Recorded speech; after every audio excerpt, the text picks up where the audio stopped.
everyone, welcome to our channel Tanya Academy. So in this video, I am going to share you a very important thing, and it's also a demonstration regarding your mathematics.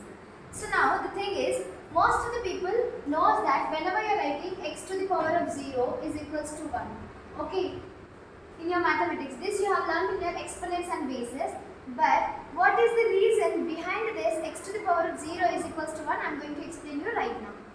Okay, so now the first thing is, we know that a to the power of m into a to the power of n is equals to a to the power of m plus n.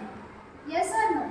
So why are we writing a to the power of m plus n? Because whenever the bases are same, the powers is getting added. Okay.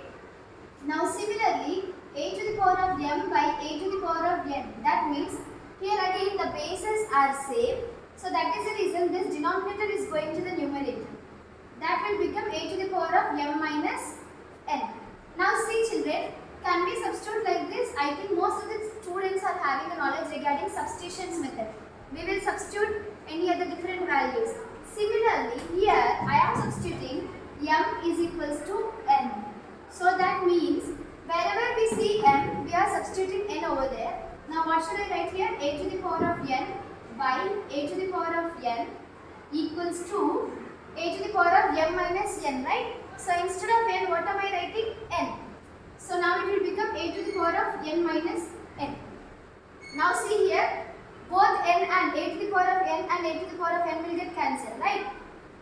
If you get confused, just remember this. We will write like this now, 2 by 1, 2 by 2 means will get cancelled. 2 ones are 2's. Okay, like that we will get cancelled it.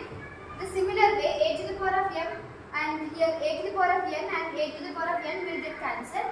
Now here n minus n means what it will become? It will become 0. So now see here it will be 1 and here it will be 0.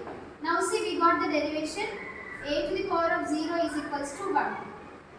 Now there is one more important thing, that is, see, instead of a you can write any other values except 0, because 0 is not having any other values. So that is the reason what we are writing. It will be applicable here also. X to the power of 0 is equals to 1 because a and x both are variables. But here I have chosen a to the power of m and a to the power of n. If you want to write like that, you can write x to the power of m by x to the power of n also.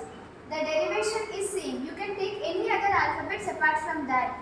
Okay, it's not like you should take only A alphabet, B alphabet, any other, but you can take any other alphabet also. Okay, I hope this one is very clear. So finally, 2 to the power of 0 is equals to 1, and also 100 to the power of 0 is always 1. Okay.